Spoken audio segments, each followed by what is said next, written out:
ये वीडियो शुरू करने से पहले मैं बता देता हूँ, ये वीडियो 90% नेगेटिव है। मैंने कोशिश की थी कि इसे पॉजिटिव एवं न्यूट्रल रखने की, लेकिन सच मुझसे छूटता नहीं है। ज़्यादातर पार्ट डार्क होने वाला है। अगर तुम्हारी ज़िंदगी अभी ठीक ठाक चल रही है तो शायद इस वीडियो के बाद तुम उस पर सवाल उठाना शुरू कर दोगे। तो अभी भी वक्त है, बंद कर दो।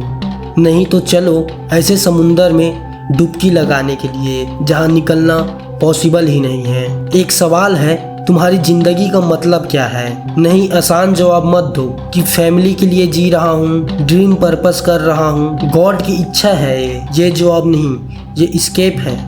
बस एक और सवाल, क्या तुमने कभी सोचा है कि जो तुम मीनिंग अपनी लाइफ में डाली है वो तुमने खुद बनाई है? और अगर तुमने खुद बनाई है तो क्या वो रियल है? निहाइलिज्म कहता है नहीं, और ये मैं नहीं कहता, निहाइलिज्म कहता है। उसके आर्गुमेंट इतने शार्प है, इतने कैलकुलेटेड है कि तुम उन्हें डिसमिस कर ही नहीं सकते, तुम चाहे मानो या ना मानो।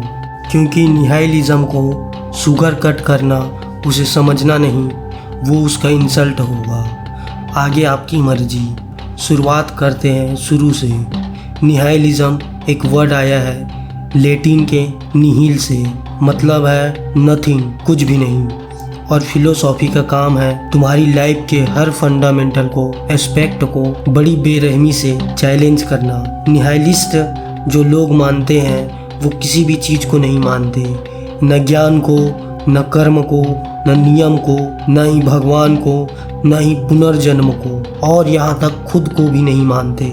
उनके हिसाब से सब कुछ व्यर्थ है, हर एक चीज कोई मतलब का नहीं है। अब तुम सोच रहे होगे ये तो बहुत बेवकूफ़ी वाली बात है, लेकिन रुको, इसी बात को तुम सुनते रहो और देखोगे कि कहाँ तुम्हारे तर्क टूटते हैं। निहाइलिज्म को जनरली दो एक्सट्रीम चीज़ों से जोड़ता है। पहला है एक्सट्रीम पेसिमिज्म, परम निराशावाद। दूसरा है रेडिकल एस्केप्टिज्म, संपूर्ण संशय। हालांकि ये दोनों अलग अलग चीज़ें हैं, लेकिन इसमें ओवरलैप बहुत है। और निहाइलिज्म के वैसे तो बहुत फॉर्म्स हैं, लेकिन आज हम 3 सबसे पावरफुल फॉर्म्स देखेंगे जो तुम्हारी सोच को 3 अलग अलग एंगल से तोड़ेगा। पहला है एग्जिस्टेंशियल निहाइलिज्म। इसके हिसाब से तुम्हारी लाइफ का कोई पर्पस नहीं है, तुम्हारे एग्जिस्टेंस के पीछे कोई स्पेशल रीज़न नहीं है।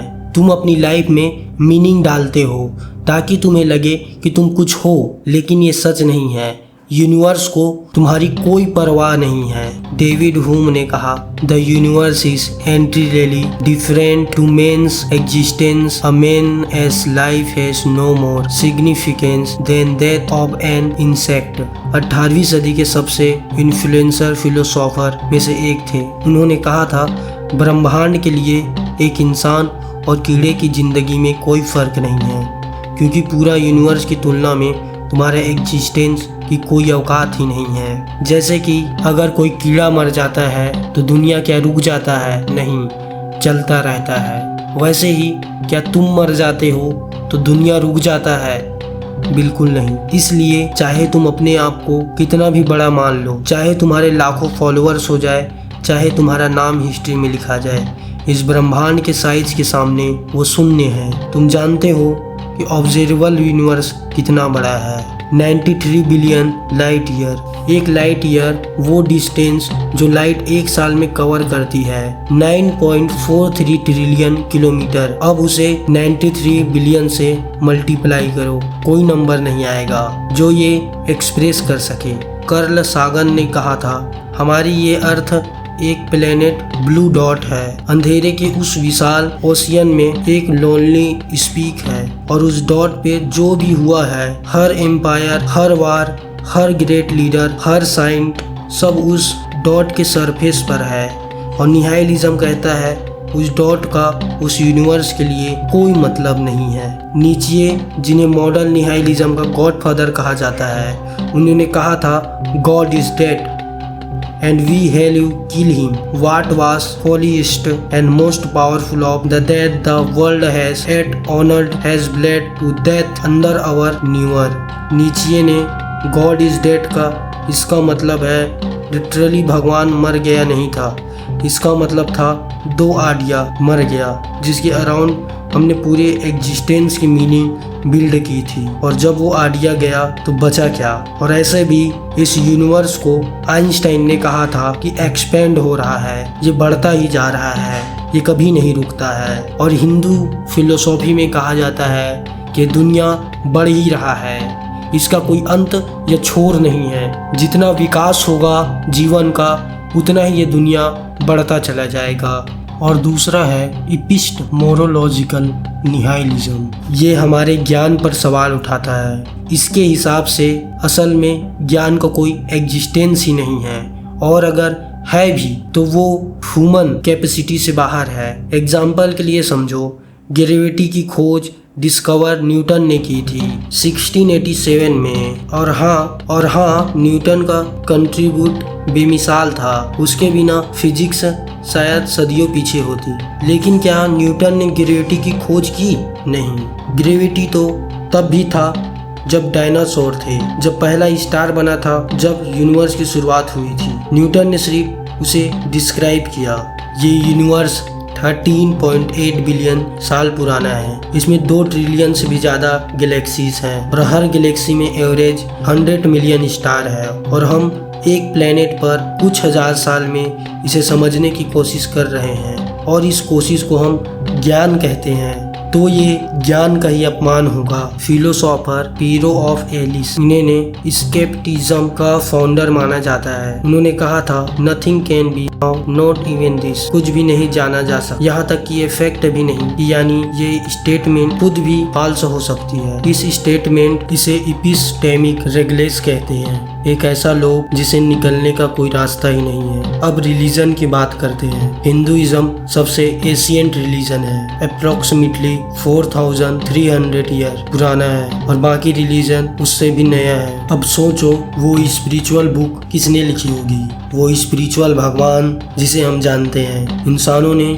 उसे स्पिरिचुअल भगवान का डिस्क्रिप्शन है, क्रिएशन का डिस्क्रिप्शन देता है। लेकिन 13.8 बिलियन साल पुराना यूनिवर्स को कुछ हजारों साल पुरानी किताबों से अभी पता चले भगवानों से डिफाइन करना, क्या ये ज्ञान है या ये बस कंफर्ट है? डिस्कर्टर्स ने, जिन्होंने कहा था कि I think therefore I am, उन्होंने भी एक ऐसी प्रॉब्लम रखी। How do you I know that the world I see not just an illusion created by an evil demon? Ran डिस्कल्टर्स ने डाउट किया हर उस चीज को जिन्हें पता थी, एक एक करके, और अंत में सिर्फ एक ही सोच बची, या फैक्ट कि वो सोच रहे हैं, बाकी सब पॉसिबल इल्यूजन है। इपिस्टेमोलॉजिकल निहाइलिज्म कहता है शायद डेस्क्रेटर वही रुक जाते, शायद आई थिंक भी एक इल्यूजन है। तीसरा है और सबसे पर्सनली डिस्टर्बिंग मोरल निहाइलिज्म, मोरालिटी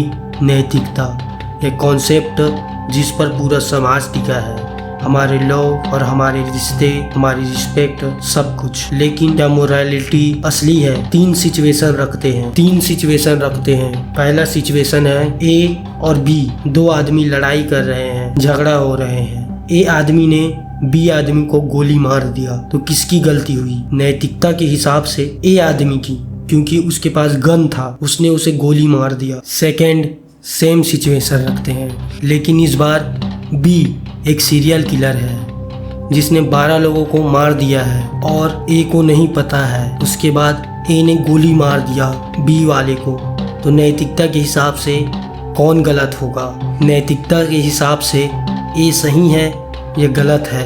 अब फिर से चलो एक बार और गेम खेलते हैं। तीसरा सेम सिचुएशन रखते हैं, बी फिर से सीरियल किलर है, लेकिन अब ए को पता है कि वो सीरियल किलर है। उसके बाद वो गोली चलाता है। नैतिकता के हिसाब से ए सही है या गलत है? फर्स्ट सिचुएशन में ए गलत हुआ नैतिकता के हिसाब से। सेकंड सिचुएशन में किसकी गलती थी? ए को पता नहीं था कि वो सीरियल किलर है, उस हिसाब से गलती फिर से ए की हुई। लेकिन कानून के नज़र में ए ने तो अच्छा काम किया था, उसकी गलती नहीं हो सकती। वो सीरियल किलर को मारा, जिसने 12 लोगों को मारा था, तो कानून के नज़र में उसने अच्छा काम किया। अब थर्ड सिचुएशन, उसमें ए को पता था कि ये सीरियल किलर है, लेकिन तब भी उसने मार दिया। अब गलती किसकी हुई? नैतिकता के हिसाब से ए को बी को पुलिस को दे देना था या खुद अपने हाथों में मोरालिटी को ले लेना था?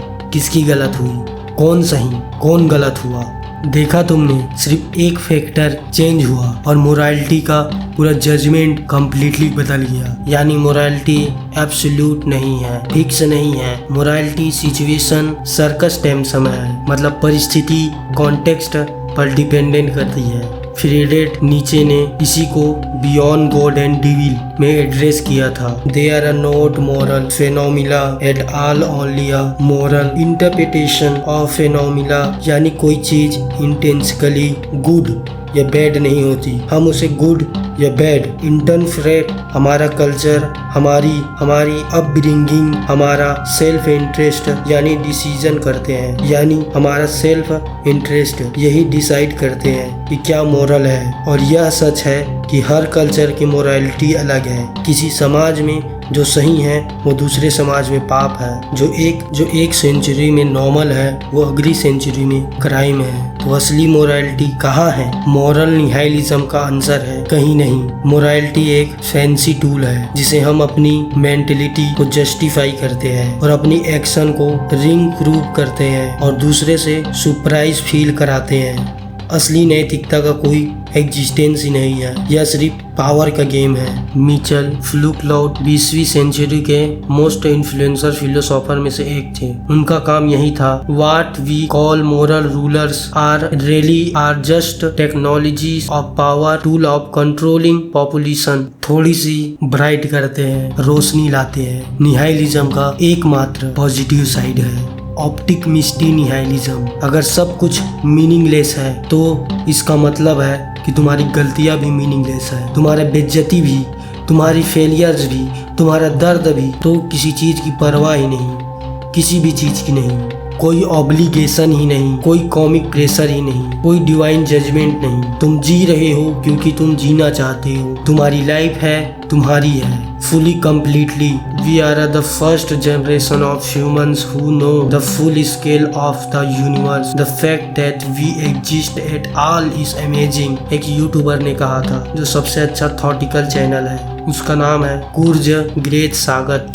यानी कि मीनिंगलेसनेस एक बर्डन नहीं है, यह एक फ्रीडम है। जब कोई ग्रैंड कॉमिक प्लान नहीं है जो तुम्हें किसी भी प्लान को फॉलो नहीं करना, तुम अपना प्लान बना सकते हो। अल्बर्ट कैमस ने इन्होंने एब्सुडिशियम की फिलोसॉफी दी। उन्होंने कहा था, one must imagination Sisyphus happy.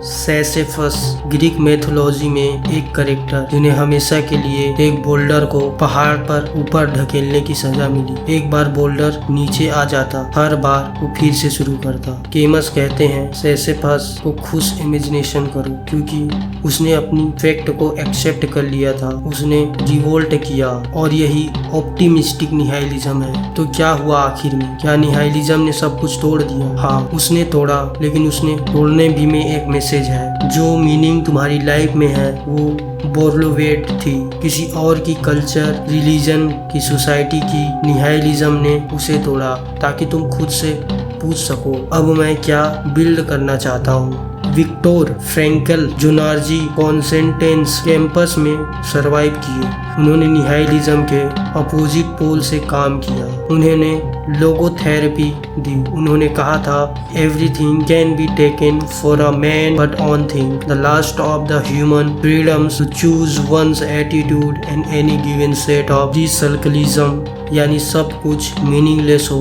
तब भी तुम्हारे पास एक चॉइस है, तुम्हारी एटीट्यूड। निहाइलिज्म एक बहुत बड़ा, बहुत ठंडा, बहुत अनसेंसिटिव मिरर है जो तुम्हें दिखाता है कि जो मीनिंगलेस तुमने मांगी थी वो कहीं से आई नहीं, लेकिन जो मीनिंग तुमने चूज की वो शायद सबसे रियल है। शुरुआत से अंत तक claim measured almost cooled, panic नहीं, हेस्टेरिया नहीं, एक फिलोसोफर की तरह जो फैक्ट रखता है। There are the real dialogue. मैं सभी फिलोसोफर की लिस्ट डाल दूंगा जो इसकी थ्योरी पे बोले हैं। और थैंक यू। अगर तुम्हें वीडियो अच्छा लगा हो तो चैनल को सब्सक्राइब करना, इस वीडियो को लाइक करना और शेयर करने की इच्छा हो तो शेयर भी ज़रूर करना। थैंक यू फिर से।